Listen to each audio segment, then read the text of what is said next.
Hello everyone, welcome back to the channel. Daniel here with another From the Bookshelf book review.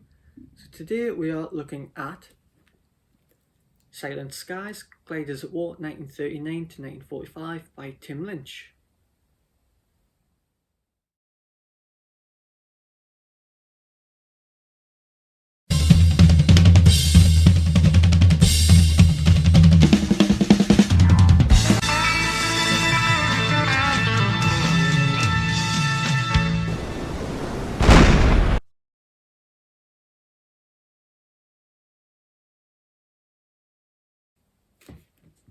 So just to read from the blurb, it says, on the 10th of May 1940, warfare changed forever when gliders swooped down to seize the fortress of Eben-Emael in Belgium ahead of the German advance.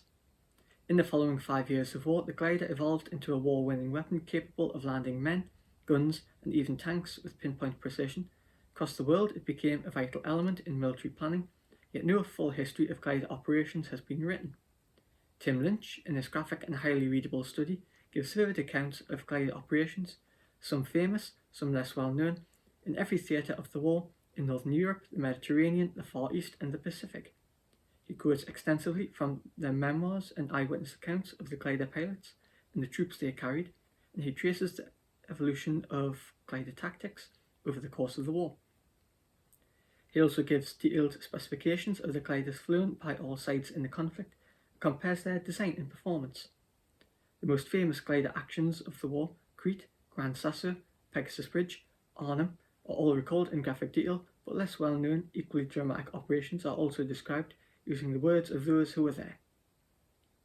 The rescue of crashed survivors from a remote New Guinea valley, the adventures of glider pilots behind the lines with the SAS, and the flight of unarmed aircraft across hundreds of miles of hostile territory are stories seldom, if ever, remembered. And the extraordinary German glider assault on the marquee stronghold of Vercors in 1944 is recounted here for the first time in detail outside of France. So, the book was published by Pen and Sword. It was published in 2008. It's 210 pages long, including the index, or 207 pages long, just the book itself. In terms of text, reasonable size. Yeah, slightly smaller than sort of other books, but still fairly large. It's Pen and Sword seem to have a unique style. I think hardback books, the font tends to be somewhat larger. I don't know if it's font size 11 or 12. Yeah, paperbacks tend to be quite a bit smaller, but Pen and Sword books, they sort of have a medium-sized font somewhere between hardback and paperback, but still it's pretty legible. It is 9 chapters plus 3 appendices, and I have to say I really enjoy this book. It was one that I first read. I can't remember how many years ago. I read it at the local library, and then got my own copy because I want to reread it. And it's a fascinating book, full of fact, as the blurb said. It tells the story of glider operations during the Second World War. I think, well, my personal knowledge of the gliders was there was the attack on Eben-Emael in 1940. Then you had the assault on Crete, where German airborne forces were extremely bloodied by the Allies as they defended Crete. Then, following that, you had Operation Husky, which saw the Allies launch their own airborne assault during an invasion of Sicily. There was, of course, the Normandy landings, where British airborne forces and US airborne forces landed. Then Arnhem. And then finally there was Operation Varsity, last great airborne assault of the Second World War, tied in with the operations to cross the Rhine. So, apart from those operations, my knowledge of glider operations and glider warfare is limited. It didn't extend beyond that, and I think you could be forgiven for thinking that sort of that was it in terms of airborne operations. You tend to hear a lot of focusing on the war in Europe, how following the Normandy landings on 6th of June 1944, airborne operations were planned and cancelled before finally Operation Market Garden came along, which sort of gives the impression that there was no real fighting done by the airborne forces between those major assaults, and that there was no role played by the gliders, which is actually wholly untrue. And that's where this book becomes extremely valuable. For instance, one thing that came out from this book to me was the role played by gliders during the Battle of the Bulge. So when the 101st Airborne was surrounded at Bastogne, the Allies tried to fly. Well, they tried to fight their way through to Bastogne to relieve the 101st Airborne, which was plugging the gap. But it also comes across that the Allies tried flying supplies in, and one way that they tried to fly supplies into the 101st was through the use of gliders. There's a story in here of how on Christmas Day, gliders were aloft trying to fly supplies in. Germany fire was coming up to greet the airborne forces. There's also stories in here of the use of gliders out in the Far East and in the Pacific, which I wasn't aware of. It's not something that I've really thought about. I think when you think of the war in the Pacific, it tends to be sort of the island hopping campaigns or the campaign in the Philippines. You don't really tend to think of sort of glider operations, so that was unique to learn about that. Each chapter is sort of broken down. So just picking this chapter here on the invasion of Europe, for instance. It starts off with sort of Operation Tonga, which is the British airborne assault on Normandy, and discusses briefly the assault on Pegasus Bridge. So that lasts for, I just skipped through the page section.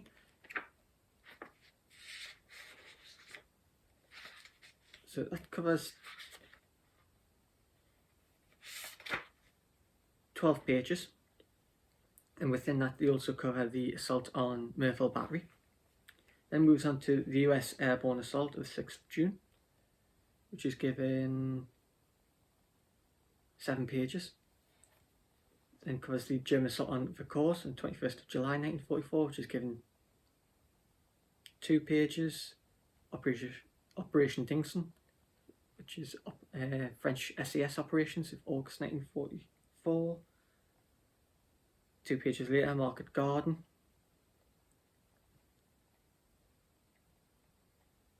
We got 10 pages after that, Relief of Bastogne by gliders, and that's the end of that chapter. So it's like that throughout, and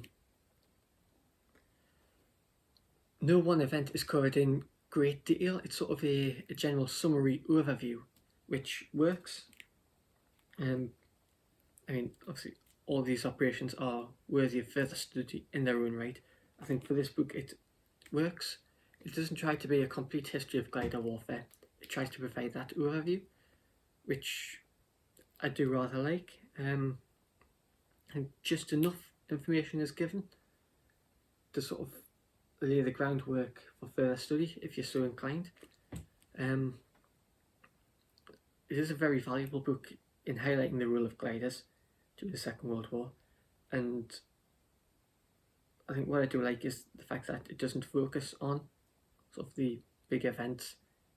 It treats every event as an equal.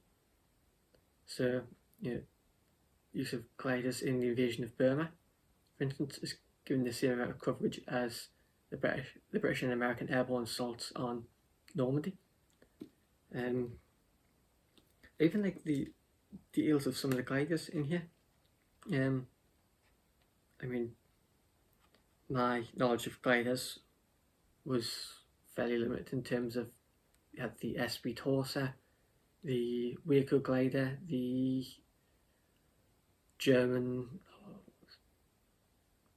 I can't remember what the German glider was called, but from that they developed the ME323 Giant.